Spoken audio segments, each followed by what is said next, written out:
Hey guys, I'm back again. This week we are going to talk a little bit more about the menstrual cycle, and we're going to talk about different ways to track and understand our unique menstrual cycle and how PCOS is playing into our menstrual cycle. So whether you're trying to conceive or not, this is important information to know how your cycles are going and whether you're ovulating or not, because it's an indicator of, your overall health. It can be an indicator of how bad your insulin resistance is, cortisol issues, all those kinds of things. So we're going to talk about different ways and methods to track so that you can gather more data. All right. So now, what do you do if you are trying to conceive or you're trying to use like natural family planning and not be on birth control but not get pregnant? In PCOS, this is very difficult. So I'll be honest with you that because things don't necessarily work correctly for us with our menstrual cycles, it makes it really, really difficult to know where we are in the cycle. So let's talk about a few different ways that you can track and that I would suggest you tracking so that you can get a better idea of what's going on with you. So first of all, I think it's a great idea to track your basal body temperature. It's not always helpful to determine ovulation, but what it can kind of do is over time tell you if you're ovulating at all. So in PCOS, if we're not ovulating, then what we'll have is these basal body temperatures that are kind of all over the place, and they're sort of jagged like this because our temperature will change from day to day, and our temperature is very dependent on estrogens in the system because that's the majority of what's being produced, because we still have those follicles, and those follicles are producing estrogen. And so the cool thing about basal body temperature is that you can tell how much progesterone or estrogen is in your system based on what your temperatures look like. So what is basal body temperature measuring, for those of you who don't know? So what it is you can get a little thermometer. They actually make them specifically for BBT tracking, is what it's called. And they go down, another tenth of a point or whatever it's called. And so, instead of saying like 98.5, it'll say 98.56 or whatever. So you can see more variation in your temperatures, and it helps with those really specific temperatures. So what you do is you take your temperature in the morning before you get out of bed, before you move. You're supposed to ideally kind of do it like right away, while you're still warm in your bed, like the same conditions every day. What you don't want to do is you don't want to get up for the day, get out of bed, take a shower, and then take your temperature, because the variability will be all over the place. So the important thing is to have the conditions be the same every time. Kind of like when you weigh yourself, you always wear the same outfit, or, you go full naked, and you do it at the same time during the day. And after you've gone to the bathroom and all these things, it's the same concept with basal body temperature tracking, because you want it to be really, really specific. So you would take your temperature in the morning before you get out of bed. Most people take it under the tongue. It's not technically quite as accurate as if you take it vaginally, but taking it vaginally is also, kind of a hassle. But you can do it that way too. And basically what you do is you just either track it on, we used to do pen and paper in the day, guys, but now they have cool apps that do it. And so when I was going through my fertility journey, I used an app called Fertility Friend. And I loved Fertility Friend. I spent a lot of time on Fertility Friend. I actually was looking it up here to remember it to show you guys.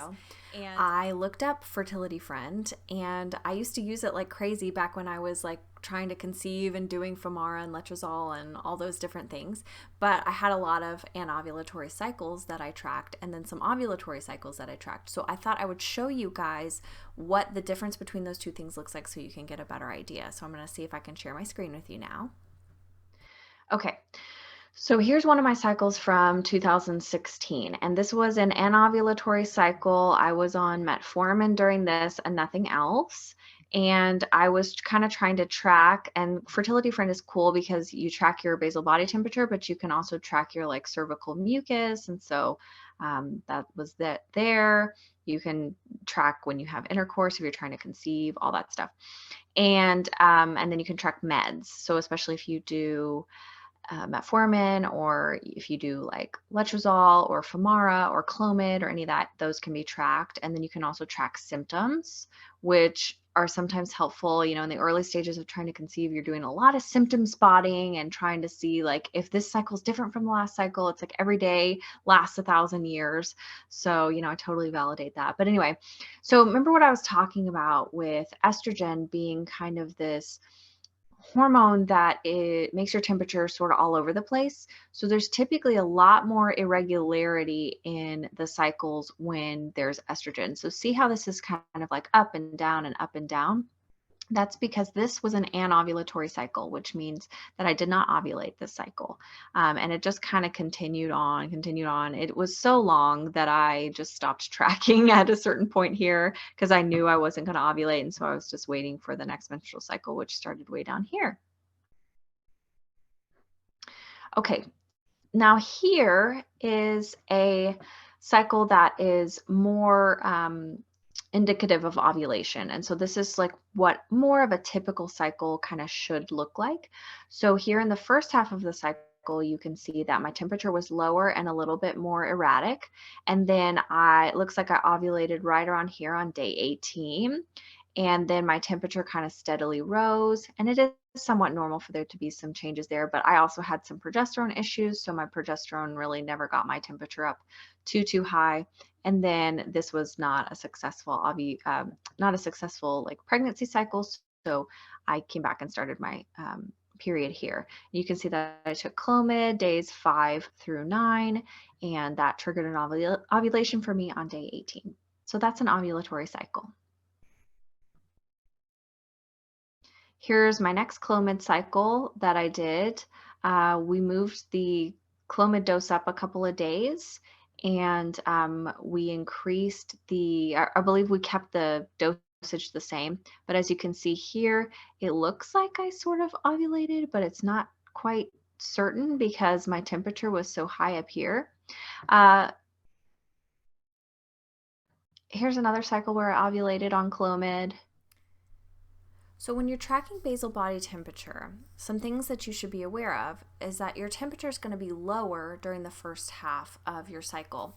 So estrogen typically makes the body a little bit colder, and it's normal to have your basal body temperature be between like 97.5 and 99 or so, and every woman is different.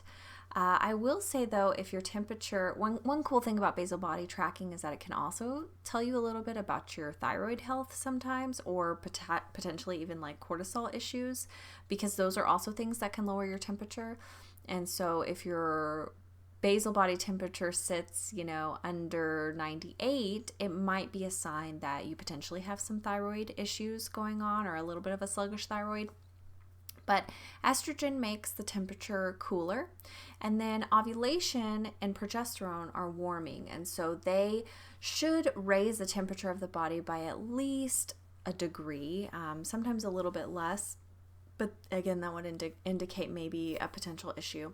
So what you want to see though, and to figure out whether you've ovulated, is you want to see a real solid change in the temperature. So you're kind of starting off erratic and low, and then there's a moment that you can tell with ovulation where the temperature drastically rises from one day to the next, and then your temperatures tend to be a lot more steady and calm during the luteal phase if you've ovulated, because progesterone kind of has that steadying influence on the temperature. So it's very helpful to do this regularly because it can tell you, not 100%, like there are some reasons why you might have a normal swing in your basal body temperatures and it not indicate ovulation. However, for most situations, it's good to track, because if you're having anovulatory cycles with PCOS, then you'll be able to tell because your cycle will be all over the place. So basal body tracking, very helpful. Definitely think it should be done at least from time to time for anyone with PCOS, even if you're not trying to get pregnant. Okay, let's talk ovulation predictor kits, OPKs. Are they useful in PCOS? If you are someone with PCOS who has regular periods, which, does happen, then they might be useful for you. They actually might, because if you have regular periods, there's a pretty good chance that you're probably ovulating. You could track your BBT to kind of give you a better idea if that's going on. And if so, then ovulation predictor kits might be helpful for you, because what they do is they detect that LH surge. The reason that they're not always super accurate with PCOS is because a lot of people with PCOS have a higher than normal level of LH all the time. And this is one of the reasons why we don't have ovulatory cycles. So actually insulin resistance increases LH, and LH then kind of, since it's supposed to be a surge that happens all at once, if it's happening at high levels all the time, it's very hard for the brain to recognize, hey, there's a surge going on. And so oftentimes ovulation doesn't happen, partially because of that. So if your LH is high all the time, what often happens with OPKs is, since they're urine tests, is that you're testing and testing and testing, and you're getting that smiley face, you're about to ovulate, but it just continues on and on and on because your LH is always high. But if you're having regular periods with PCOS, they might actually work for you. And another time when they might work is if you are doing medicated cycles. So if you're doing Clomid or you're doing Femara, any medication that you're taking during certain days of your cycle to actually promote ovulation, then OPKs can be helpful for that. But just because you have a positive OPK does not mean that you ovulated. It just means that your body had that LH surge. There is a condition called luteinizing unruptured follicle syndrome, which is where you have your dominant follicle and it does grow, but your body does not release it. I actually had this, and it was one of the reasons why we weren't successful on Clomid and Femara, and why we needed to go the IVF route, amongst other reasons. But because I could get a dominant follicle, but it wouldn't release without the use of medications to actually, they call it a trigger shot. So without a trigger to help my body release the eggs, it's kind of useless at that point. So if you are tracking your BBT, here's one little tidbit for you. If you're tracking your BBT and it stays high for a really long time, so in a typical menstrual cycle, remember, like I said, you're going to have your luteal phase, and it's going to always be about the same number of days from month to month. So even with PCOS, if you ovulate, your luteal phase is probably always going to be the same. So it's anywhere from like 12 to 16 days usually. But if you have one that's 14 days, most likely it'll always be around 14 days. So if you have ovulated, and you can see that on your BBT because your temperature's high, but your temperature stays high, past the time when you are supposed to see that drop for your period to start, could be a sign of pregnancy, yes, but it could also be a sign that you did not release your dominant follicle, and now it's turned into a large cyst, different from a PCOS cyst, a large cyst. And this is like a cruel trick of nature, but anyway, it's something that does happen. And so it's definitely more rare, but more common with those with PCOS. So just a little tidbit for you, something you can look out for. But that's why ovulation predictor kits are not super, super accurate. I don't think it's something that we can't use at all, but they don't confirm whether you ovulated or not. You kind of got to pair all these different things together. And the best way to confirm if you've ovulated is to have a blood test run about 10 days post-ovulation. So if you get with your gynecologist or your endocrinologist sometimes, or if you're working with a fertility specialist, they will probably do this. But sometimes a gynecologist is willing to test your progesterone at certain days of your cycle just to check and see if you're ovulating and if the ovulation is strong enough. Because that can be really helpful for determining if it's worth continuing in this way or if it's really a better idea to move forward and work with a fertility specialist. So something to think about. Now, besides ovulation predictor kits and BBT, there are some other things, some newer technology that claims to be really helpful with PCOS. So there's the Ava bracelet, and then there's something called Mira, which is kind of like OPKs, but it measures all different kinds of hormones. I'll be honest that I don't have any personal experience with this, and I haven't had many clients use it. I have had some clients with PCOS who have used the Ava bracelet and felt like it was really, really helpful. If you are trying the natural fertility route, it might be a worthwhile investment for you. But, again, a lot of these things that are marketed towards fertility don't work well with PCOS. So read the fine print. Make sure that it's something that's going to work for you. And I think you can't really go wrong with just kind of your basic tracking tools. They're really helpful. Cervical mucus is one other thing that you may have heard of. This is another thing that can be wonky in PCOS because cervical mucus is largely determined, like the thickness of it and the you're looking for that cervical mucus that's real long and stretchy. This is determined a lot by how much estrogen and progesterone are in your system. Since with PCOS, we often have issues ovulating, we have a lot of extra estrogen a lot of the time, and so that can make our cervical mucus look really perfect. But actually, it's not a good sign that we're like fertile or in the ovulatory phase. I found that when I was going through fertility stuff, that cervical mucus was all over the place and wasn't super helpful for me because it almost always looked like I had fertile cervical mucus. So I don't use that as a reliable kind of indicator of ovulation or timing for ovulation with PCOS. The only times that I would is when it's in concert with other things, and usually if we know that the person's ovulating or if we are on a medication that is actually manipulating the cycle to kind of promote ovulation. Those would be times when we would do that.